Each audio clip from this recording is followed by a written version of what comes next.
And I walked over to the edge of that pit and looked down into it, right about where the tower was standing. And I remember this next moment like it's a video that replays in my head. And I was standing, staring down into the pit, trying to envision those miners 100 years ago. I could see 3 or 4 of them. Blast had just gone off, they're still settling dust, and they're down there chucking rocks out. And how would a rock move from that hole in the ground to 15 meters away where Matthew was, around no other blocks like it? And I, like many of my colleagues there, were beginning to have that sinking feeling that maybe that rock didn't come from there. What if it had come from one of those 46 other caves that had destroyed it? And we would never know its contents. It would be a fantastic find, almost useless. And as I had that thought, the sun came up just enough to light the back of that pit. And there, sticking out of the back of that pit, was a proximal humerus bomb. The proximal part of this bone right here, 2.5 centimeters out of that wall. I couldn't believe it. Remember, I'm an expert. I looked at it. I'd been in that pit every morning. And I climbed down and started moving towards it. I didn't see anything. I got about 1 meter from it and realized it's sitting in articulation, in anatomical position with that. It was a shoulder blade, a scapula. Remember, I did my PhD on that. I still didn't see it. I got right up to it, and I put my hand on the wall, and I think probably to steady myself, and 2 pointed teeth fell into my hand on the loose dirt. And then I said something. And everyone crowded in there. And there, we knew we discovered the child. Because, I mean, jaw, clavicle, collarbone, proximal humerus, scapula. Right? We found the skeleton in place. It never occurred to me for even a single second that we had not found the child's skeleton in place. It would be, in fact, 5 weeks later, and I would remove that block into the lab, and I would prepare the top of that humerus, that brown part you see sticking out the top, to see this, that I realized that this was a second skeleton. I had just found an adult. The growth centers at the top of that humerus were fused. This was no child. It would be another 8 weeks before we would find a child lying just above this female skeleton. And in that intervening incredible period, just over 2.5 years ago, my team and I, which is ever growing, have been involved in maybe one of the most remarkable paleontological, archaeological discoveries in all of history. For in that little pit, we found the most remarkable things. Sticking out of the back of that wall were 2 skeletons, each of which would be the most complete effort discovered in history. We were able to apply technologies that would not have been applicable even a few years ago. This is not a video, by the way, of that pit. This is a 21 million pixel 3D model where every single pixel you can begin to see right now has its own coordinate within a millimeter and a half of its position on Earth, allowing us to put those skeletons in every discovery we make back into their absolute position. An extraordinary technological moment that meets an extraordinary fun. On April 8th of last year, only 18 months after that discovery of the site, and that is rocket light speed for our field of science, I promise you, we named a new species of early human ancestor on the cover of Science. I have to show you this because, you know, my colleagues made me show this picture because for people like me, being on the cover of Science is like for a rock star being on the cover of Rolling Stone. We named a new species called Australopithecus sediba. Sediba meaning source or wellspring. It has to do both with the fountain of knowledge that we think will spring from these skeletons, but also that we would find that they were buried in an underground spring, an underground pool of water. And that, in part, is the reason that they are so extraordinarily preserved. Now, you are looking there, and probably when you go, oh, that doesn't look so complete. Each individual you're seeing there is the most complete early human ancestor ever discovered. More complete than the famous Lucy skeletons by quite some significant amount. It was extraordinarily fun. It was the ride of our life. If I had never found a single other fossil after those, it would have been the best thing since sliced bread.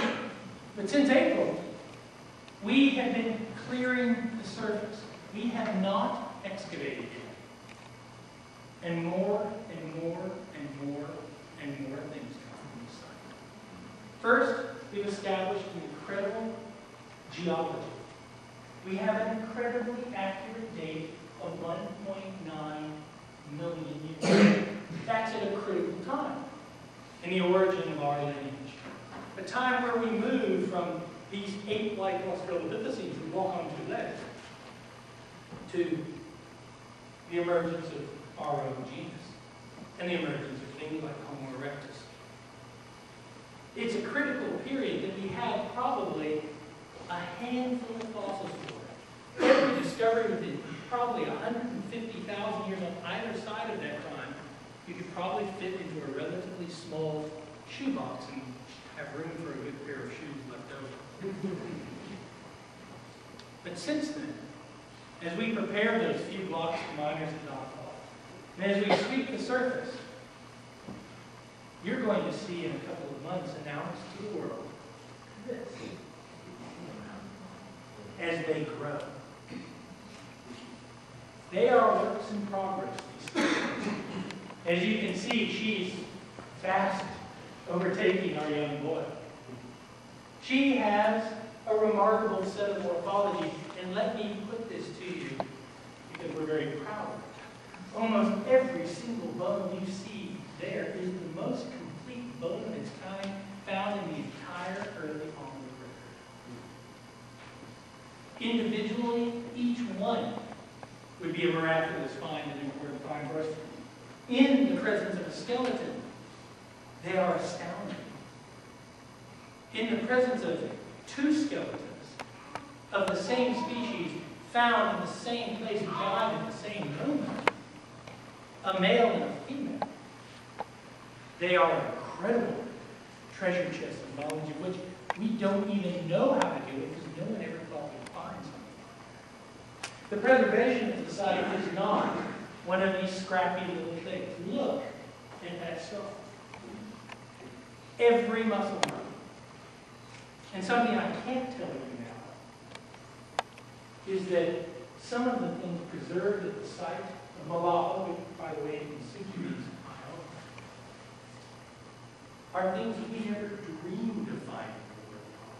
Things that shouldn't be there, but are, and we're actually having to invent areas of science in order to study this remarkable situation.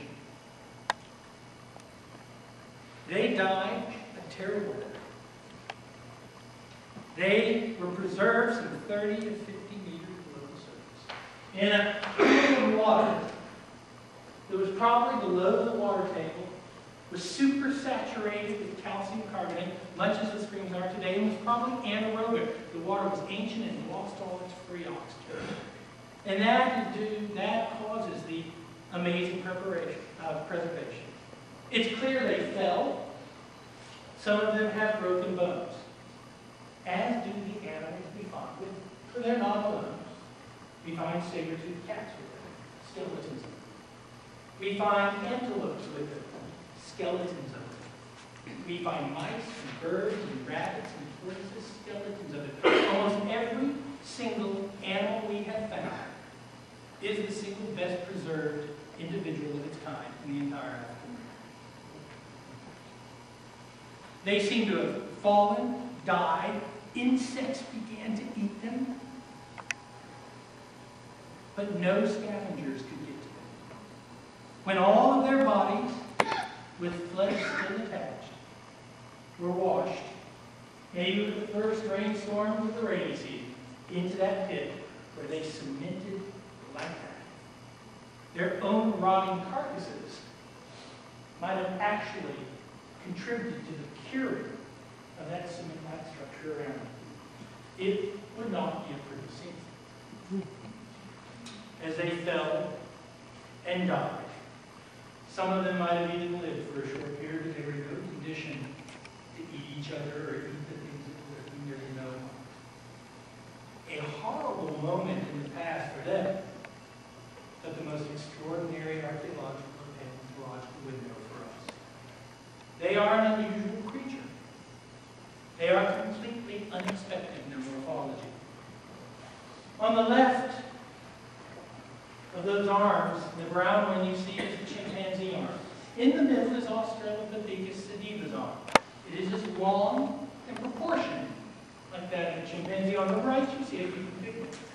They have ape-like arms. And if we had found that arm alone, I would dare say that we would have told the world that we had the first fossil ape from the Pleistocene or Pliocene of Africa, if that is all we found. But we, of course, found more. Their thorax, as you move up the body, is incredibly unusual and surprising. It is both extremely ape-like in its form, except as you move into parts of the scapula which are also a little bit human-like. So it's like this transition of myths of features as you move into the upper body, but it's certainly more ape-like going with that arm than human-like. But attached to the end of that arm is the hand. How extraordinary. The first hands in all of history from an individual. And I'll give you a little clue of what you're going to be hearing in the signs of the church. That's not. And we have pelvises. The one in the middle is the famous priest's pelvis. And I think you may be able to very clearly see that the two on the outside, the left-hand side and the right-hand side, is the females, of which for her, there is no reconstruction necessary. The pelvis is critical for us to understanding bipedalism and the unique way in which we as humans walk on two legs. And I think you can see sedivas are different from the earlier forms. And I'll give you a little hint about time. There are a whole lot like ours. So with these ape-like arms, they continue to make the transition to doing what we do differently from everything else that's ever been alive.